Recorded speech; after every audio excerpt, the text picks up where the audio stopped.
Welcome to Backyards and Bevvies. Grab your favorite bevy, pull up a chair, and enjoy the ride.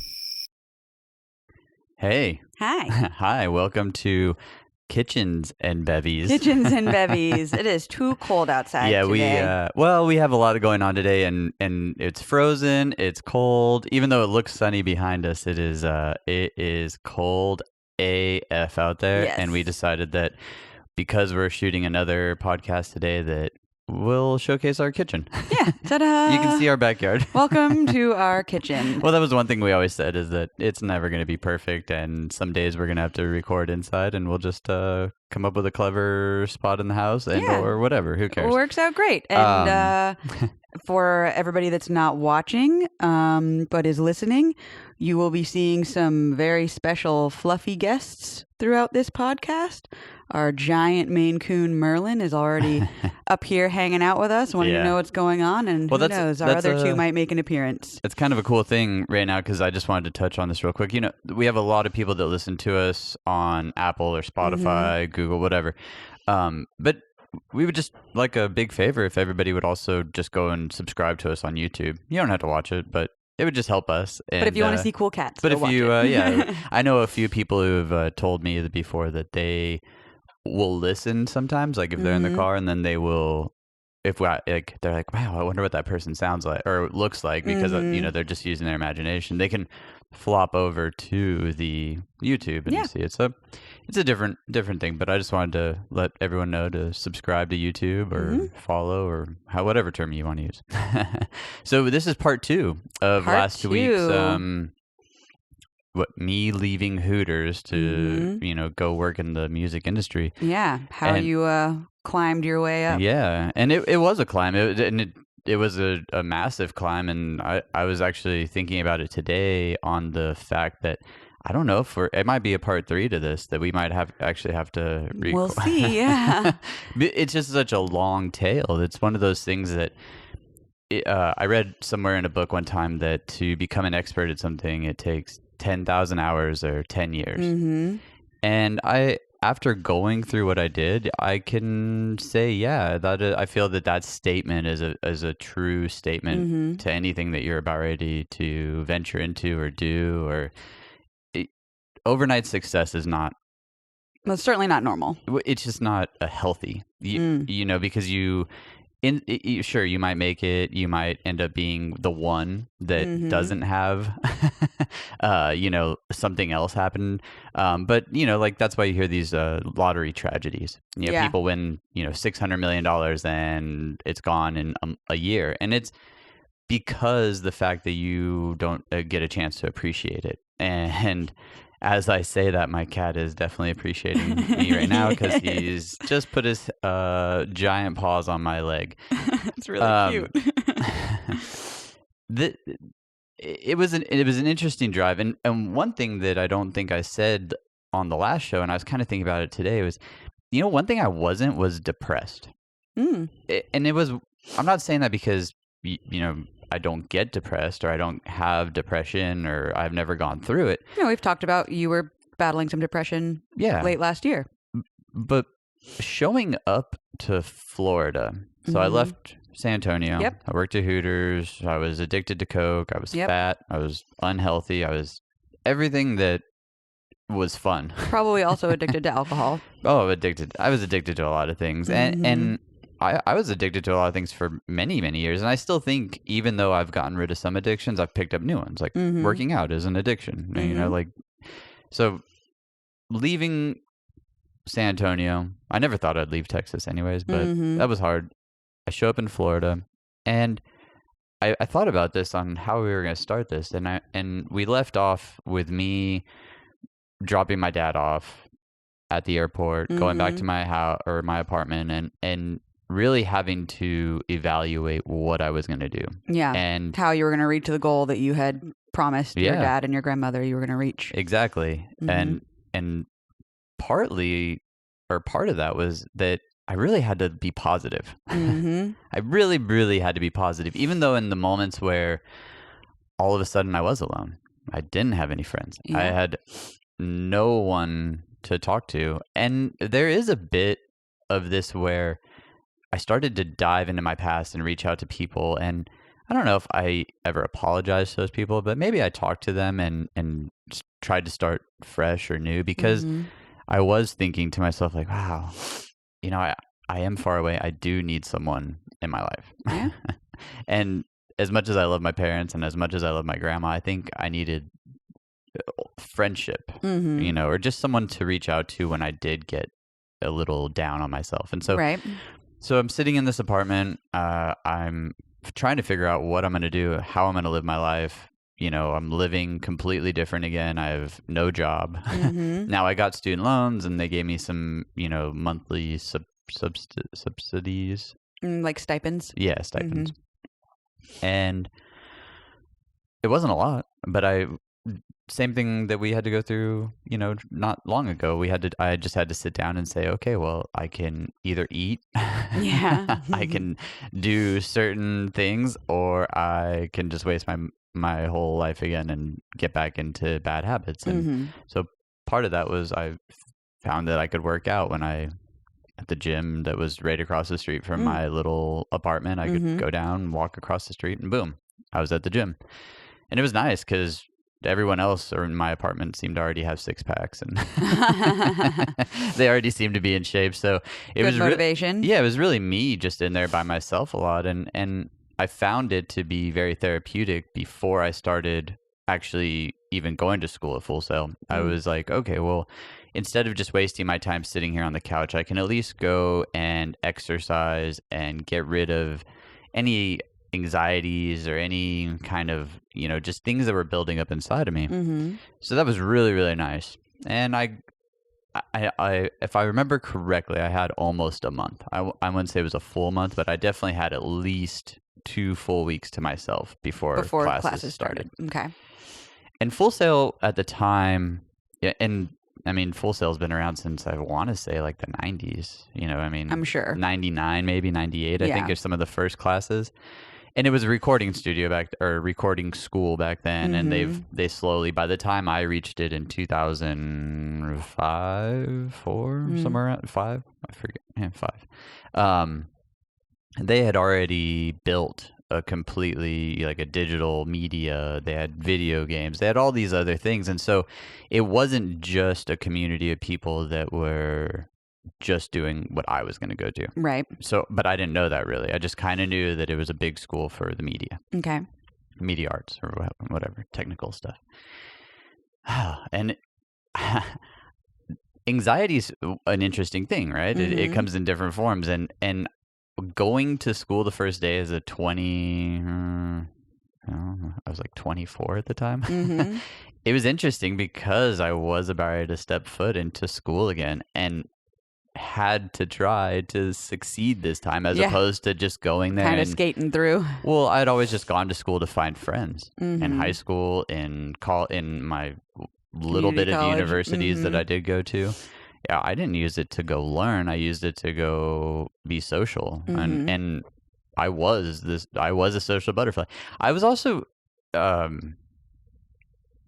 think I always kind of, and I said this in the last one, I always like felt that I wanted to be a lot of people, and so I did hang out with a bunch of different people in high school and colleges, and so I don't even know if I really found myself. And so going to Full Sail, I had a chance to just kind of be me for a minute. I didn't have to live up to, oh, there's Phil who hangs out with this group of people who always do this, or there wasn't an X, Y, and Z. It was here's A. Well, it was a fresh start. It was. You'd left everything behind. You didn't know anybody. Yeah. You were completely starting over, so you really got to reinvent yourself. It was, yeah, and that to me was the best part. That was the reinvention gave me my first chance to say, okay, well, let me shed a little bit of my past, and whatever mistakes I did make, maybe I won't make them all again. Yeah. And I didn't. There was a lot of mistakes that I did leave in the past. Unfortunately, they're like life, and like we are humans. I didn't leave them all. Yeah. And so here I am, 24-ish, and there was a weird also when I worked at Hooters, I almost lost out on like everything around me. Like I didn't know music. I only knew my small music that I liked. Right. I really didn't know what was happening culturally, like in the sense that I didn't know who was popular. I didn't really know what was popular because I'd just gone into this bubble of drinking, abusing drugs, and just living this party life in Hooters in San Antonio. Well, addiction will do that to you. Yeah. You know, it all you can think about is how and when and where to get your next fix or your next drink or whatever the case may be. I don't even remember what gas prices. One day I went to a gas pump and I was like, oh my gosh.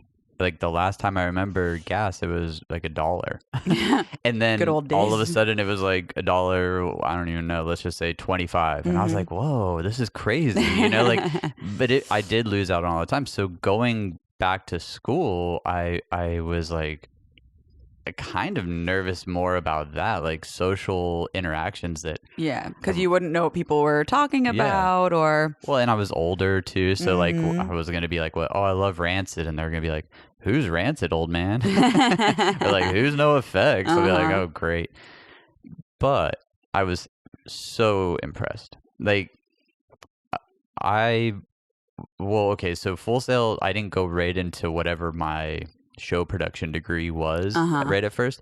I actually had to go into like these general ed classes that were like, it was cool because I got a chance to truly get to engage with so many different people. That's awesome. And like the first day I met 2, 3, I definitely met one person that I still talk to this day. Lucas? No, actually I didn't meet Lucas till a long time, and that story is completely cool too, but we'll get there. Yeah, the person that I still talk to this day, and it's fun because she's gone through ups and downs in her life, and she's, you know, married and has kids now, and it's awesome. And now I'm married and I have kids, and it's awesome. Or kid. Yeah, a kid. Well, and then these fur babies. Yes. But yeah, I've known Kelly now for going on 16 years or something like that, you know. And it's cool because there's been moments where we haven't talked in years and stuff, and then all of a sudden we talk. So it was a really, really cool experience to go into this new environment, just be myself as much as I could possibly be without trying to like over impress, because I knew that all I wanted to do was really go to school. Right. I wanted to be on tour. And focus. And this is what they told me. They said, if you show up and go to school and get good grades, because I didn't know how the road worked. I was like, oh, like they're going to, like, obviously someone out on the road is going to read my report card, maybe. My report card. Nope. No, so far from that. But that was my mentality. I was like, okay, well, I have to come here every day, and I have to be on time, and I have to stay after and ask the questions. And so these first few months were filled with really like a bunch of just like general knowledge of everything from like Tesla to how video games work. Right. And we got to like put our hands on all this really cool stuff, and we got to do things, and it was very educational to me because for the first time in my life, I was like, oh wow, this is kind of cool. You were paying attention for the first time. Yeah, like I'm was sure. like, it wasn't, you know, math equations that I really didn't think I would use, which I ended up using. Yeah. Funny how that happens. Or just history that I wasn't interested in. And I think it was something that was really cool. And I've always now, or I should say now, I'm a bigger fan of these schools that really just produce one item, you know, maybe a mechanic or a welding school or something like that, because I feel that some people tend to just do better in that environment. Right. They don't need to know what, you know, year this happened or blah, blah, blah, blah, blah. Now you'll learn that over time, I think, if it starts to interest you, but forcing it is never going to work. And so Full Sail was cool in that, you know, they showed me a lot of different things that opened my eyes to a lot of different worlds and a lot of different people. And that's what those general few months were. Now, in there though, I met people. Of course. And with that comes having fun, you know? And so some people were younger, some people were older. But what we did find was that we went to school, we worked really hard, but then we got to play hard. And that was kind of the cool part to this whole thing. And I mean, you earned it if you were working hard. Yeah, it was like the first reward system that I had ever kind of been a part of, where I was like, oh, if I do good, or if I go to class all day, or if I, just go and show up and do something, then I feel like going and having a beer. And all of a sudden I was like able to just go have a beer with some people. And then we all got to like engage with each other and learn and different cultures. And it was my first real experience of meeting people that weren't just from the same area. Yeah.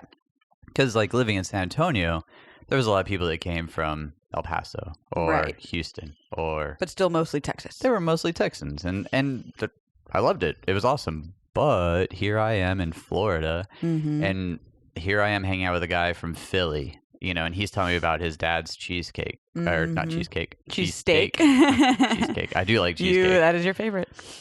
He's telling me about his dad's cheesesteak place. And, then here's Kelly. She's telling me about her family from, I want to say it was like North Carolina. No, I might have that wrong. North Carolina. Yeah, maybe it was North Carolina. Charlotte. Okay. Whatever. And then I meet this guy at like Nike, and he's from like Finland or something like that. Wow. And, so all of a sudden I was given culture in a sense like, oh wow, like you don't just love Texas brisket. Right. There are other things. Or you don't drink Shiner Bock, you drink Yingling. And so then meeting these people, and then through them I met a friend that I still talk to this day also, and her name's Angela. And it's just been really, really cool because having those first moments started to open my brain to, okay, this is what I do want to do. I want to engage with people. I want to see the world. And it made me want to go even harder. So at Full Sail, they had all these, I guess like any college, they had like perfect attendance and all these awards. And so right off the bat, I told myself, okay, well, I don't know what any of this means once I graduate because I just don't understand this industry. But what I can do is I can try to make myself as sellable as possible. Yeah, and I think one of the qualities that I learned from that was accountability, like showing up every day, even if it sucks. Now, there's always like I have the flu, of course, I have a stomach bug. And for 13 months, though, I really stayed pretty healthy. So I was able to accomplish a lot of really cool things.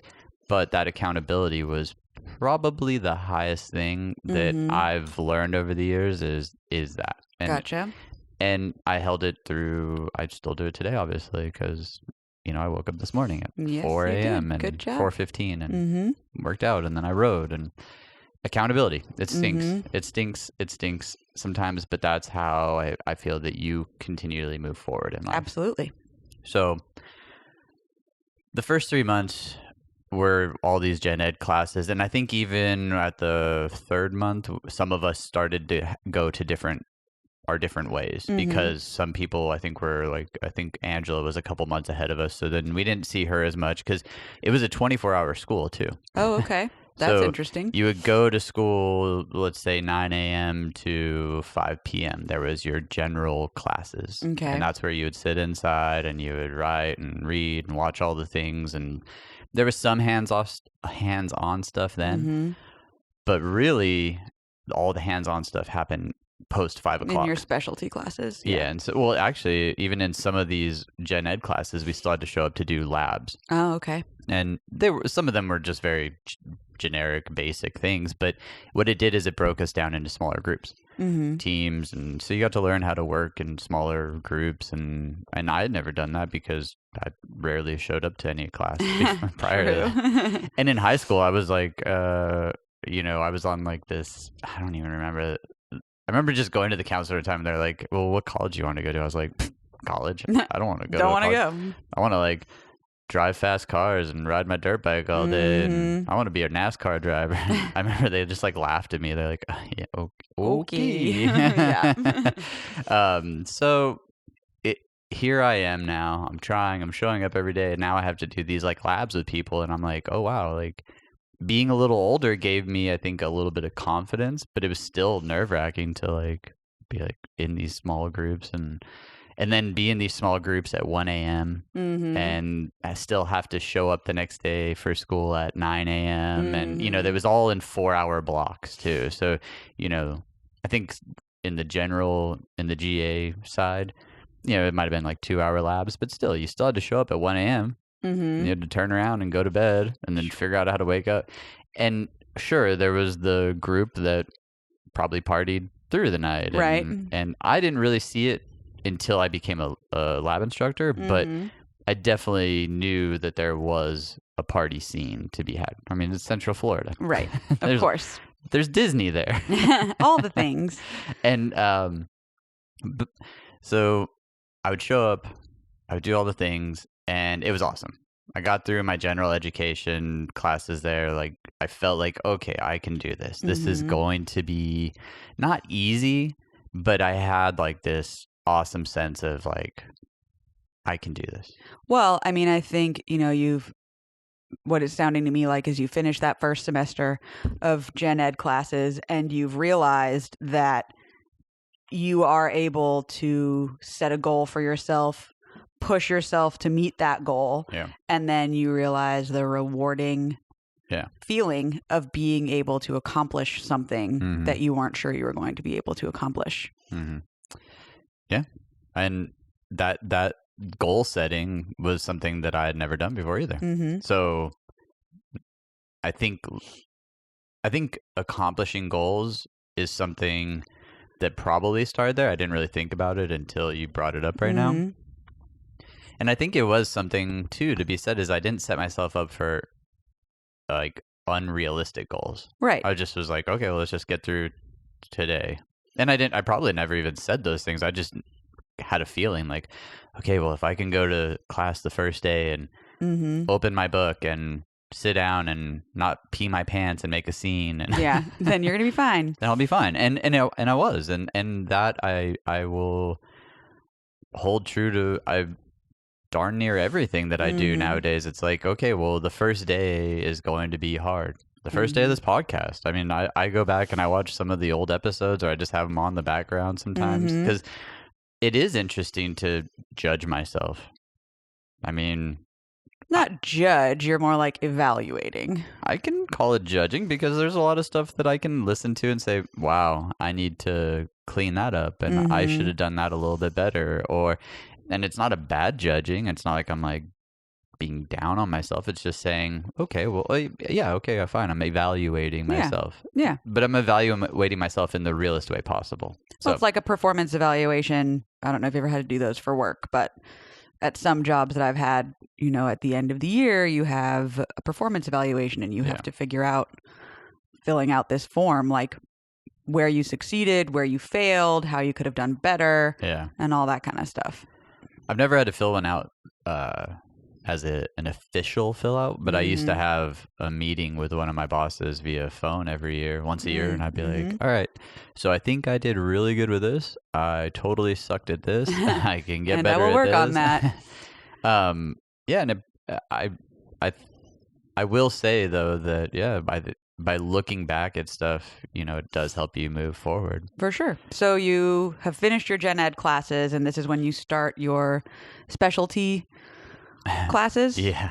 And to me, then it's a giant facility too. And I don't even know what it looks like now. I used to go back on tour every once in a while, and it was only getting bigger and bigger and bigger. So when I went there was 1, 2, 3. There was like 4 main buildings, and the general stuff happened in, let's just say building D. Okay. Because they could house more people there. Yeah. I think it was like an ex-supermarket. Gotcha. So it just lots of room, and they just put up walls and. Okay.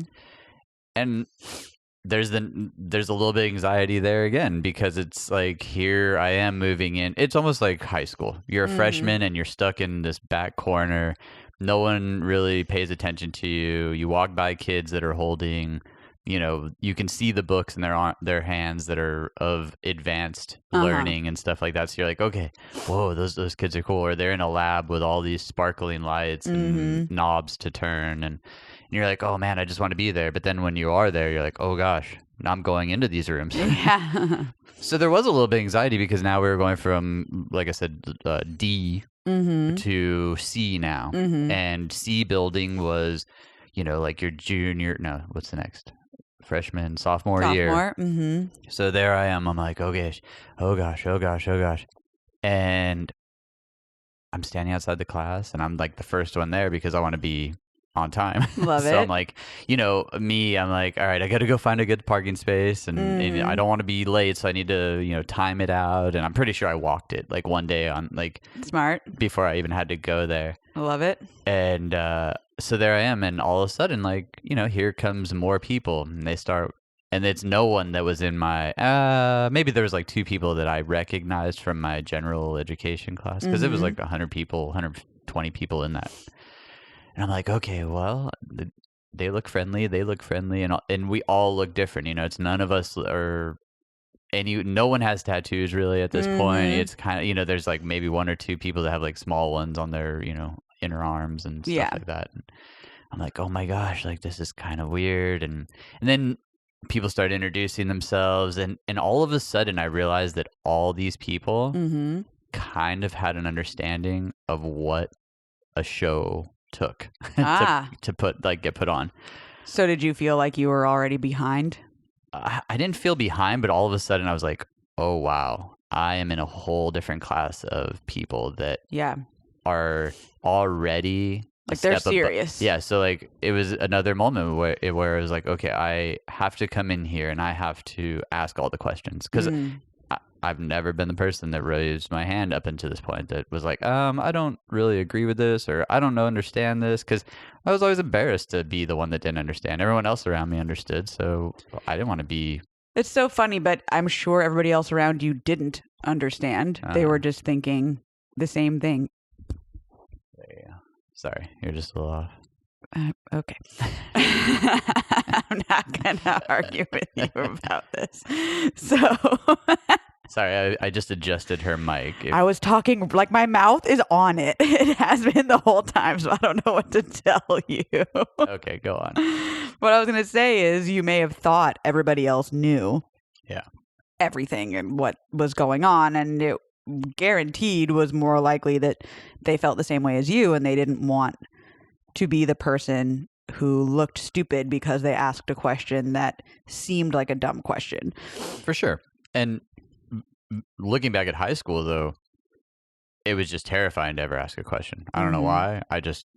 Maybe it was because I was the only child and I just really craved attention, or maybe I craved to be accepted. So to me, it was like, well, if I'm not asking a question, or if I am asking a question, then I'm going to be looked at. So maybe I just stay quiet, and then I'll just go hang out with everybody afterwards and be fine. So I still had a little bit of that in my life, like as I got to Full Sail, but seeing what I had to do, though, I knew I was like, okay, well, I really, really have to push myself. And then when I met all these people, I was like, well, now I really, really have to push myself. And some of them were, like came from the circus. Some of them worked at churches. Some of them were in bands. I mean, it was like this whole demographic of different people that just all wanted to then tour or be in some sort of production or get better at their skill that they already knew. And I was like, oh my gosh, I used to just flip wings like a week ago or like a few months ago. Like, what in the F am I doing here? Right. And then, so it was a small class, which was awesome though.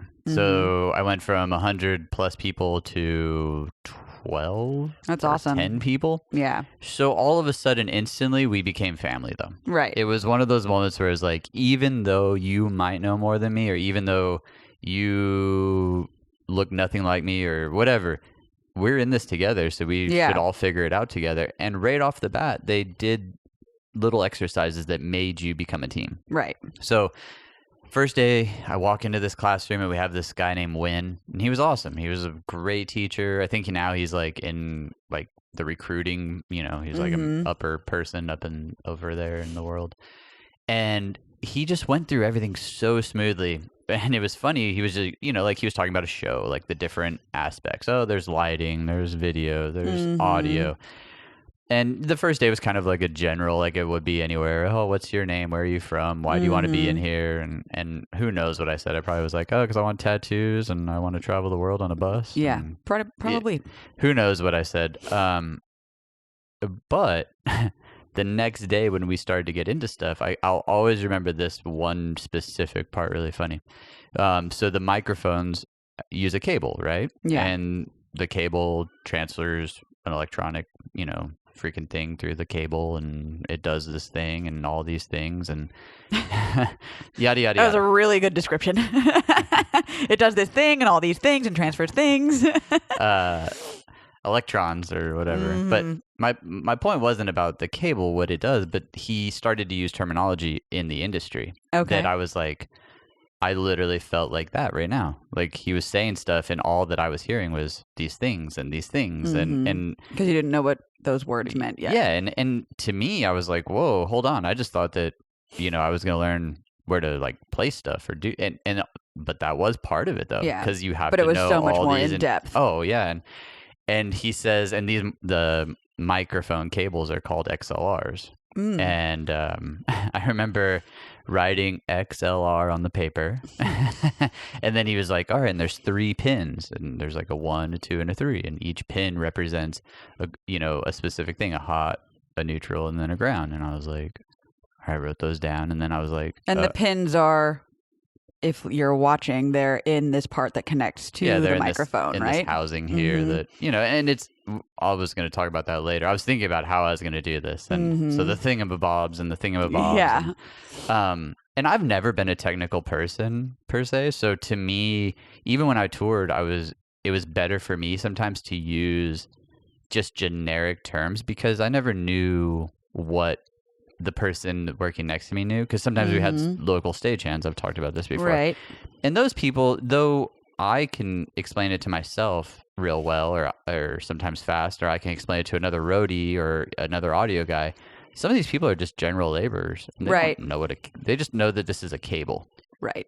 To them, it could be a freaking extension cord at their house. Right. So that's how I was when I first learned. And so I can always think back to that moment. And I remember raising my hand, and this was one of those moments where it was like, okay, I'm about to make a fool out of myself, but here goes that first question. And I raised my hand. I was like, does like pin 1 like represent X or, R or L? And that's a good question. I think it was a really fair question. Now, I'm sure some people chuckled at it because if they had been in the industry, they would have known that XLR only stands for nothing. Actually, I think someone told me one time, or tried to tell me one time, it stands for exchanging line receptacle, but I've looked it up a few times and sure, there's some people who will claim it, but nah. It's really about the housing, I believe, is what the official thing is, but whatever, who cares?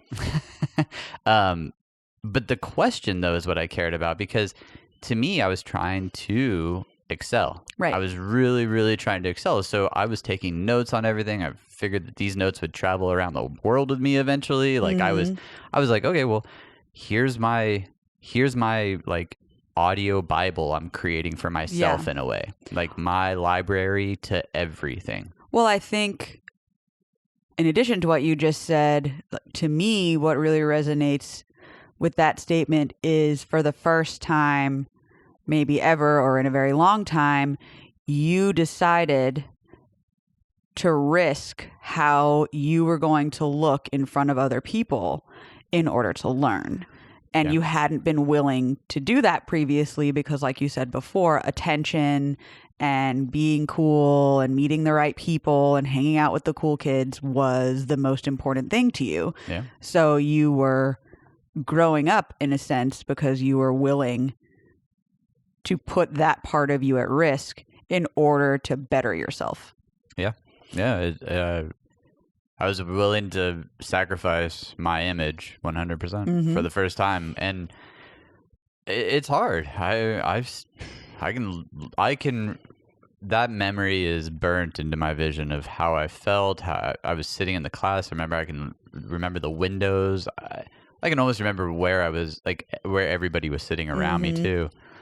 And yeah, it was, and Win was such a good person too, because he was like, they don't represent anything. Like if anything, the numbers correspond to what it's doing with the hot, neutral, and ground. And I was like, so we don't need to know XLR? I mean, I spent a hot minute on it because I was really trying to place myself like, okay, well, what happens in the future when someone asks me about an XLR? Mm-hmm. Come to find out, what do you need to know? The least amount of my worries was what the XLR was called or things like that. It was, can you fix it if it's broken, or can you go grab the right length just by looking into a box? Which I found later on in life. But at that one moment, I was like, well, if I'm going to be successful on a tour, then I should know everything about all this stuff. So that was the first moment that I really started to ask questions. And accountability, though, I was holding myself to a different standard now, too. I was really, really, really, really holding myself to a higher standard of trying to learn, because I'm not the smartest person. I think I got like and this is no joke, I think I got like an 850 or 900 on my SAT because I just didn't care. Well, and that has nothing to do with how intelligent you are. You know, I mean, not everybody is going to be great at standardized testing. No, and I'm not using that as like I'm just saying that that's how much I cared about school when I went. Right. So now I was on the opposite side of the fence. I wanted to be the nerd. And I say nerd in the sense that that's how I looked at myself for a moment in time. I was like, okay, well, I've only known the studious people to be called this, so I might as well be calling myself a nerd because I want to learn it all. And so and that class was amazing. And I made really good friends in there. I met a guy named Steve that I still talk to this day. And then there's, like I said, 10 other people that I think a few of us follow each other on Facebook and, you know, like each other's photos from time to time. But overall, we've all gone our separate ways. But Steve and I ended up working for the same company. Okay. Not at the same time, but different times. And then the classes started to progressively get harder. Yeah. You know, like anything in life, as you start to move up, you start to realize that, you know, the easy stuff clearly was at the beginning. Right. But since I'd been showing up, since I'd been going through the questions and asking the right questions and doing all the things, by the time I got to the next class, I was already learning, and I was already being able to accomplish signal flow. And, you know, I say signal flow in the sense that, well, you know, yeah, I could hook up a microphone and then I could plug it in and then I could run that cable to an audio console or some sort of, you know, like breaker split out where it would go to multiple consoles, and I could visually see these paths now in my brain, which was really interesting because like I was operating at a different level. I wasn't drinking yet. Right. Well, yeah, but I mean, and I say yet because like I was having a beer or two, you know, like, right. You weren't going out and raging, but you, of course, you were operating at a different level. Your brain was being used in a different way, and you were becoming hungry for knowledge versus just for things that weren't good for you. Well, I saw a payday, and that was like the one thing that I've always had a job. And so being in school was really hard for me because I didn't have a job. I just would go home. So my job was to study. To study and to learn. And so I took that serious because I was like, well, if I don't do good, and this is just being reiterated, if I don't do good, then no one's going to hire me to go on tour. Right. And I have to get all these like accolades and all this stuff. And if I don't get that, then I'll never get on this bus, and then I'll never get a paycheck. And I was hearing the stories, you know, like everyone talks, you know, so it's like I was hearing these stories of like how much you could make on the road and what, you know, so it's like, oh, wow. Like I've always had a number in my mind that I was like, whoa, if I could ever make that in life, that would be amazing. Yeah. So there was drive, and there was a different drive in me. And it was really cool to be a part of all these different courses because they pushed me to do different things. And one interesting thing that came out of it, and I still think about it to this day, I had a lab instructor. His name was Kenny. And his class was advanced show production. Okay. So, you know, we can fast forward through some of this. It's as I stepped up through these different courses, some were lighting, some were video, some were like intros into show production. Of course. So, and I actually want to go back to one of those, but I just want to touch on one thing that what Kenny said that really has always like hit me about signal flow, because I used that term earlier. He says everything has a signal flow. It's not just audio. It's not just like, it's not, just video, and it's not in this industry. Everything has a signal flow in life, because like, do you wake up in the morning and do you just go make a cup of coffee? No, you wake up in the morning, you have to roll over. There's so many little details to life that if you skip one, well, then you can't accomplish the other one. Right. And it was really, by the time he told that to me, I was already learning this my own way. So when he said it to me, it was like, just like clicked. Boom. It was like, that is exactly what life is. But one person that I'll get to as I get to my other side of this career played a giant role, and I still talk to him every day, but he was in one of those gen ed class, or not gen ed classes. He was in one of those intro classes, and I only spent a small time with him, and his name is Brace. And he's always meant so much to me, because he truly took time to like show me some really interesting stuff. And I'm going to say that we kind of hit it off because he's from the Southwest, and he knew about like green chili cheeseburgers and he knew about all these things that kind of were home. And so we became very like, I would say I attached to him more than he attached to me at first, because he's kind of a quiet guy. And, he is. And so sweet. He's such a nice guy. And but he always was there to help me, whether it be a simple question of signal flow, or whether it be a really, really deep question of like, how do I make this thing that I want to do this? And he always had these awesome answers. And even into the industry, he was someone that I could call on a day off and be like, hey, I'm having this issue. And he'd be like, boom, gotcha.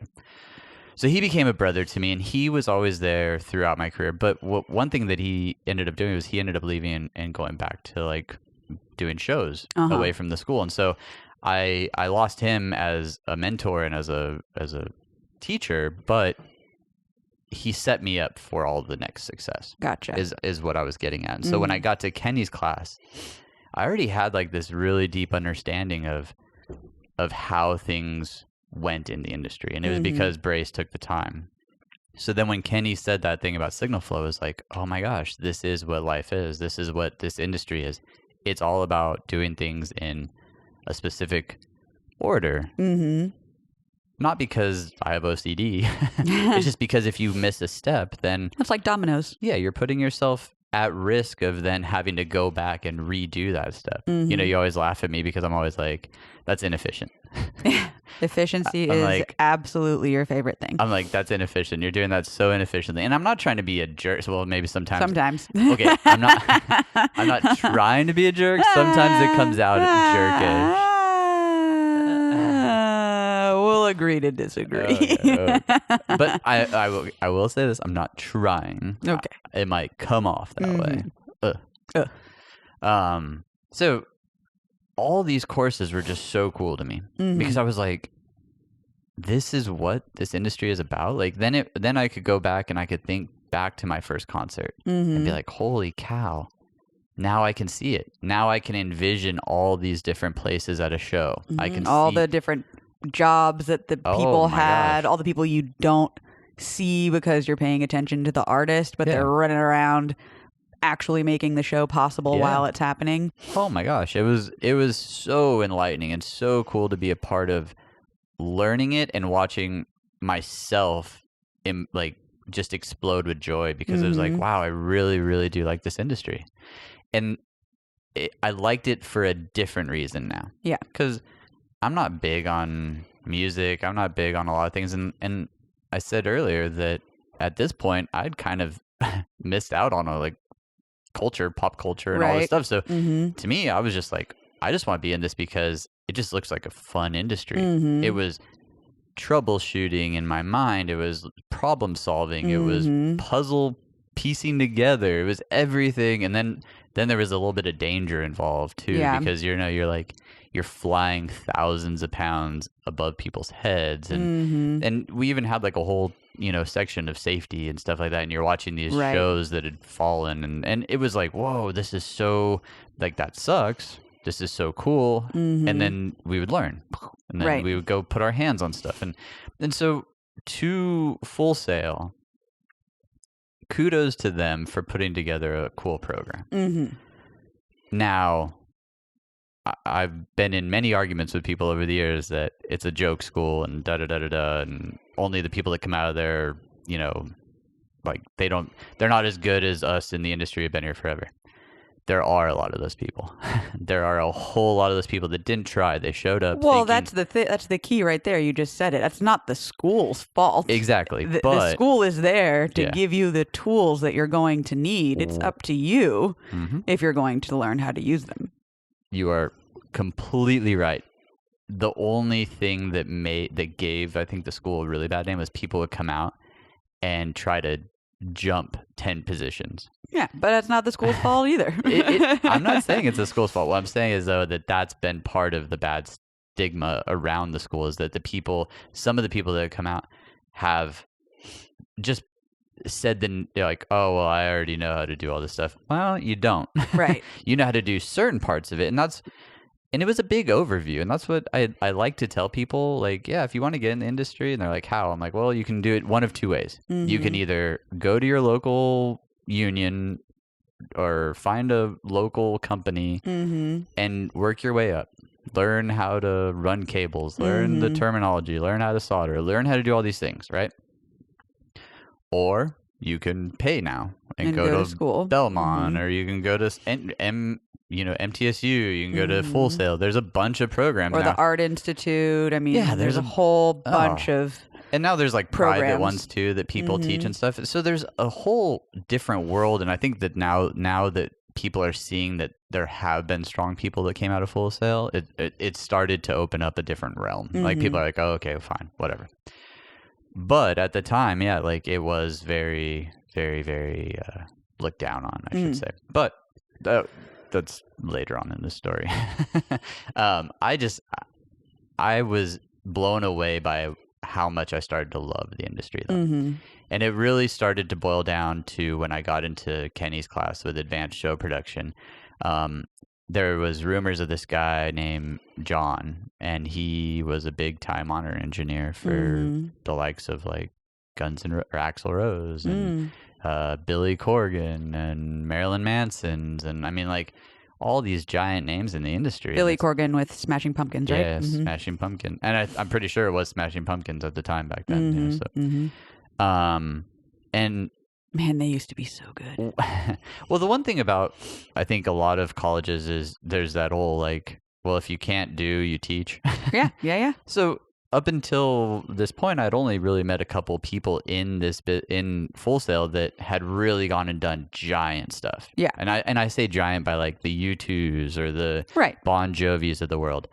Everyone else was kind of like, oh yeah, I ran a local sound company, or not that they didn't know their stuff. They knew their stuff really well. It's just a different level of difficulty. So when I heard of this guy, John, I was like, ooh, I want to meet this guy because that's where I want to be. Like I want to be in his shoes one day, you know, like touring the world on a bus. He's not even here. Look how cool he is. He's not here. Right.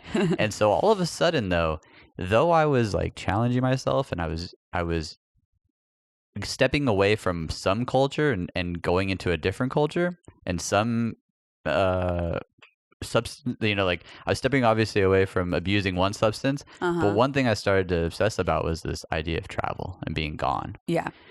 And I think that later on that was a detriment to me, because it turned out that is what ruined a lot of relationships, and that's what tore me apart. But all of a sudden I realized that I'm looking, or I'm about ready to meet a guy who's doing exactly what I want to do. And so I became really attached to John as a person, and like kind of like and I don't know how to say this, but like as just someone like that you look up to. I was like, oh my gosh, like this guy is exactly who I want to be. And so as I went through advanced show production, I think that was my first real take on like monitor engineering and stage patching and all the things that I ended up eventually doing in my career. And John being the you know, and he was kind of like the god of Full Sail, you know, like everybody talked about him. There was another guy named Pugsley that they were out on the big stuff. Right. And they worked for I'm pretty sure Showco, which then became Claire. Well, one of them worked for MD, which is a company out of Nashville, which is now Claire, the company I worked for. And so it was like, oh my gosh, they're doing it. They're at the company. And Claire, I'd never heard of this company, but I'd seen their shows growing up. I'd seen the Stones. I'd seen U2. I'd seen these giant shows that they'd put on. And now I'm invited to meet people who work for this company. I'm like, wow, well, maybe they can give me tips on how to work for this company. So as I advanced in Full Sail, I started to meet people who were at the top of their games because they would bring people in to do discussions. They'd bring people they'd bring people to show us like how consoles work and just give guest speeches, which universities do a lot. And, and it was just so cool. I was like, this is awesome. And I was really enjoying it. So one thing that I never did was I never missed a day. It's awesome. I never, in a whole year of going to school there, I ended up getting like perfect attendance. Wow. But I never missed a lab. I never missed a class. Good for you. That is not easy. It wasn't. Well, especially being someone who loved to, like rage all night. And like, I can't say that I've always been a healthy person, but here I was being healthy for the first time in my life in multiple ways. Yeah. And so you did a lot of growing up in that year, for sure. Well, I did a lot of growing up, and I also did a lot of, there's two sides to me going through Full Sail. There was, as I approached the end, I did allow myself to start creating an unhealthy lifestyle again because I started to drink again. I started to party again. I started to fall into things that allowed me that because I was suddenly able to hang out with the cool kids, or I was suddenly able to go and party. And all of that stuff is dangerous if you allow yourself to get back into it. And so though I was doing great in the school, I still all of a sudden found myself right back into some old habits. But yeah, I ended up going through Full Sail. I met some amazing people. How do I even say this? I pushed myself to a place that I never thought I could get to. And it was really, really cool. And I know that there's so many other little stories inside of this that I'm probably missing. But the biggest thing that I took from going to Full Sail was that I could do it. Yeah. So I remember standing on that stage at the very end, and we ended up having to put on a show and do all these things. It's almost like Top Chef. Okay. It wasn't Restaurant Wars, but ended up having to get a band, and we ended up having to put from A to B, load in to load out. We had to do. Well, it was sort of like your thesis project. It was like, okay, prove to us that you actually learned how to be able to do this from start to finish. Yeah. So that when you go out into the real world and get a job in audio, you're going to be able to do your job that we have been trying to teach you how to do. Yeah. And so I say that no one cares about an education on the road. I take that back just a touch, because they may not care about talking about where you got your education, but they care that you know what you're doing. Well, for instance, Claire, they have a roadie program, right? But to get into the roadie program, you have to prove certain qualities. And so going through Full Sail, it kind of gets you to at least your foot in the door. Okay, well, you might know some stuff that we could use. And each person's looked at, I think, in a little bit different light too, because you can't look at everybody and say, this guy is going to be the next best monitor engineer, or this guy is going to be the best SE. You kind of have to be like, well, this guy has some really good qualities with computers. And now that the company's giant, they have to fill so many different spots. It's not just filling a dude that, it's not just filling a spot for a guy or girl that's going to put up speakers. Right. So going through that, we'll call it a thesis project, we had to put on a show. And part of that was wow, when we were done and it was all said and done, it was cool, we can do this. And it is possible, even though it's in a very controlled environment. Still, we did it. Yeah. So going through Full Sail was really cool because I was able to finally see so much of my future. Right. And I've always been a dreamer. I have a wild imagination. Yes, you do. And I would just picture myself every day being out on a tour. That's all I could picture.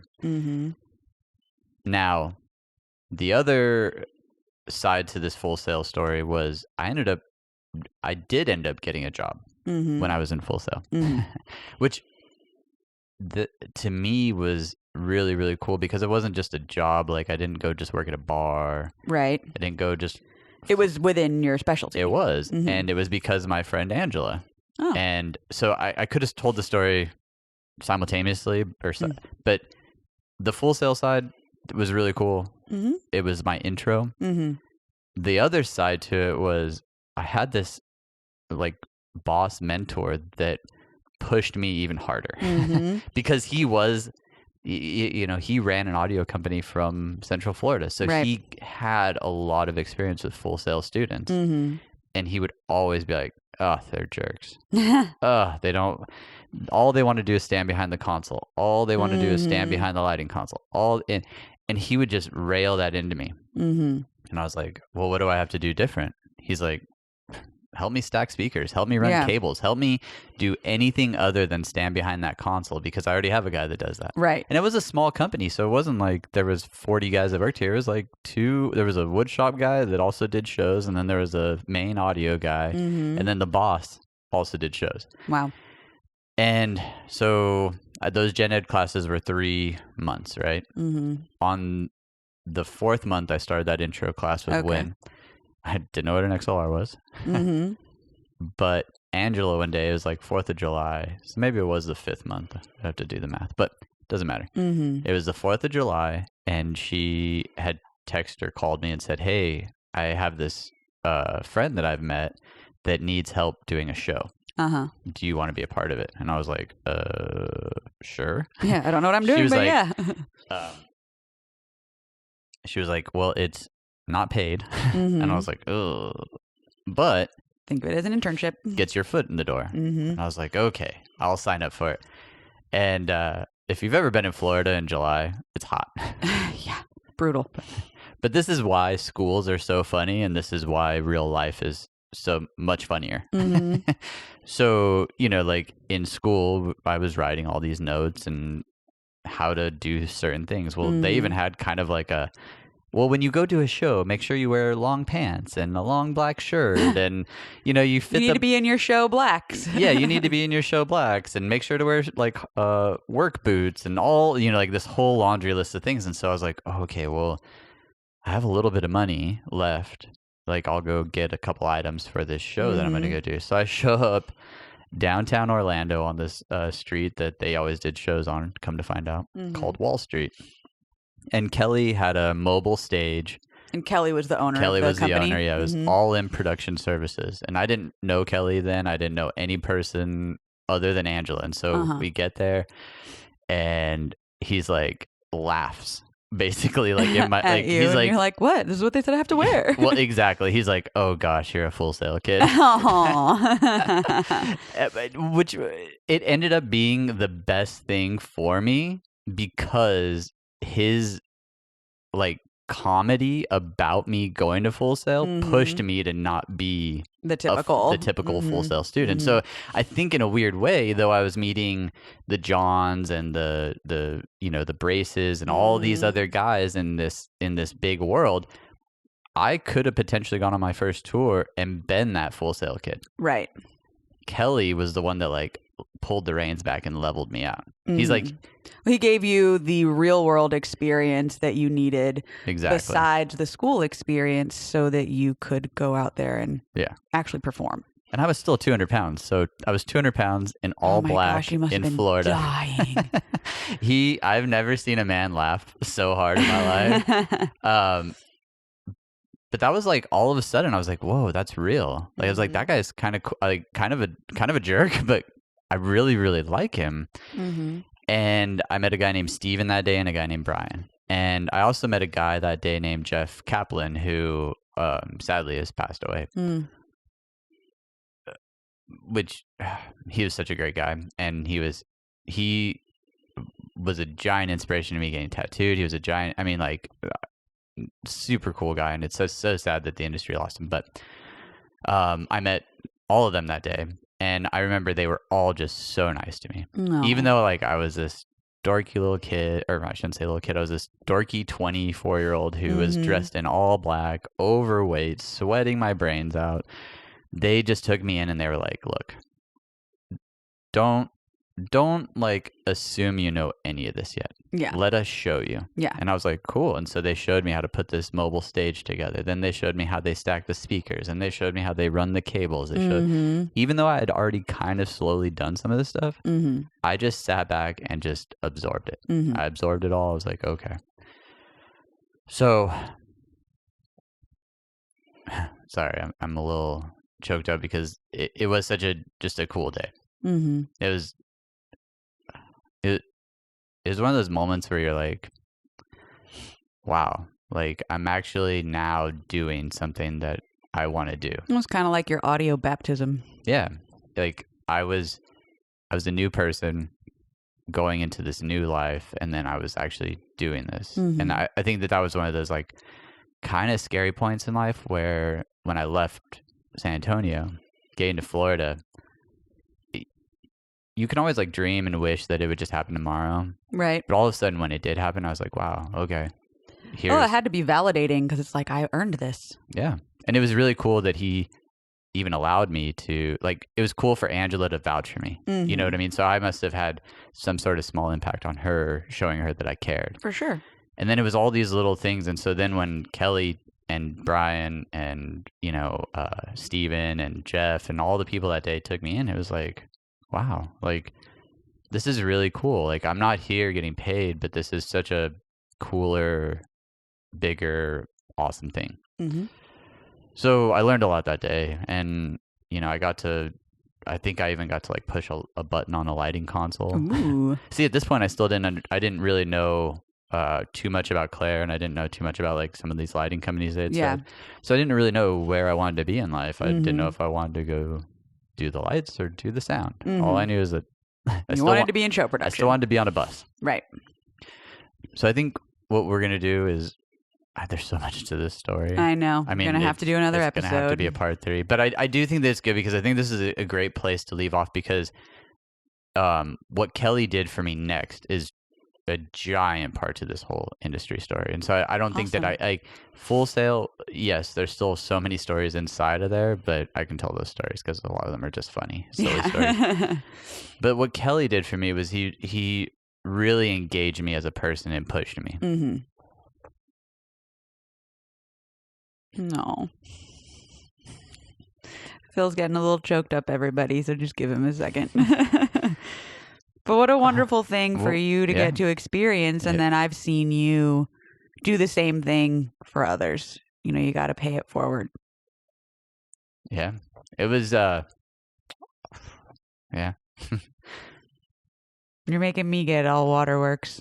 Well, stop it. Tell a bad joke. Stop it. No, there's definitely something about it that, I'll always love the fact that, like, my grandma gave me this opportunity, right? That's giant. There's something really, really big about that. There's your dad too. Well, my dad too. There's something giant about him showing up and driving me down there. There's something giant about me taking that first step into Full Sail. But I think if I owe a lot to Kelly. Well, this is a great way to honor him. True. So I think what we'll do is pause here for now. Yeah. I mean, the story's just getting started, which is crazy because we may have 4 parts, you guys. You never know. I mean, they're potentially. I worked for Kelly for freaking 4 years or something like that. So I mean, it was really big. But well, let's pause here because we do have some stuff to do today, and we really do appreciate everyone's time. So yes, I think what we could do is we could definitely break this up into one more session and give people's ears a break from me, telling all my life story. No, that's why we're here. But we're going to take a second before we end the show and say thank you for showing up for some for your midweek treat. Yes. It's our midweek treat too. Absolutely. I love it. I love doing this. I know. I love talking. Yes, you do. So, I mean, to me, this is one of those moments where I definitely love that I get to share these moments with everyone. And I think that this is, a good point to say, like, I'm an open book now. I want to share my story as much as I can. And there's a lot of bad to it that I will always talk about. I might not come up right away, but as we tell these stories, I'd love to be able to show the good and the bad. And yeah, right now it's a lot of good. For sure. And I have to say that this soja. Yeah, Suja organic or something? I don't know. It was pretty good though. So mine is delicious. I am obsessed with this now. You guys, we weren't sure what to have for our Bevvies today, and I was at the store yesterday and saw these Suja organic drinks, and the one that PK is drinking, it's called Wild Probiotic, and it's like water, lemon, berry, stevia, and cayenne. And the one that I have is water, lemon, stevia, and cayenne, so no berry. Yeah. Mine tastes, it's so good. It tastes like spicy lemonade. Interesting. It is delicious. I want to like make this on my own. I still will. I'll say I dig it. Yeah. I'm not like 100% sold. Well, you'll have to taste mine when we're done before I chug the whole thing, because I've been wanting to just like pound it this entire time we've been talking. But so let's cheers. Yeah. Again, everyone, thank you so much for your time. Thank you for your love and support. I've gotten a few messages over the last couple of weeks that have just really brightened my day. And so all I can say is so much love to all of y'all that take 1 minute to listen to this or make it all the way to me right now. Yes. Do us a favor, please. We have some goals, but those are like our personal goals with growing the show. But if you would just do us a giant favor and just share the link with someone. Tell your friends and family about it. Let them know if you're liking it and see if they're going to like it. Let us know if you like it. Remember, at Apple and Spotify, you can rate us. I haven't really gone and dove into the other ones too much yet, but you can go and leave us a review. You can also give us a star rating, and all it does is really give other listeners the ability to see what the show's about. So, absolutely. it's one thing for us to say it, but it's another thing for listeners and people who are enjoying this to see it. The Etsy store is up. Go check it out. This is one of the, what is this called? A raglan? That is called a raglan. Yes, good job. Basically, it's like a baseball tee. 3/4 sleeve baseball tee. I've got on our beanie. Yep. There's all kinds of things up there, and we'll be releasing more items slowly in the future. Yeah. So go check it out. By the time this comes out, there will be so this will be next Wednesday, or you're listening to this today, Wednesday. Yes, you're listening to this today. Go to our Instagram, because we are running a giveaway from the store on for a Friday. Specialty item. So go check it out. Friday, we're going to have a big post, so make sure to go check it out. Yes. Go check it out. Yes. All right. Let's do this. Wait, don't jinx. Boop. All right. Hey, to next week. Thank you for stopping by for your midweek treat. Little life lessons with laughter. Yeah. We'll see you soon. Or laughter with life lessons. Same difference. Cheers. Bottoms up. Bottoms up. Bye, everybody. Yum. Yeah, that was pretty good. See you later. Bye, everyone. I thought you were going to let me taste it, and you drank the whole thing. Taste mine. It's totally.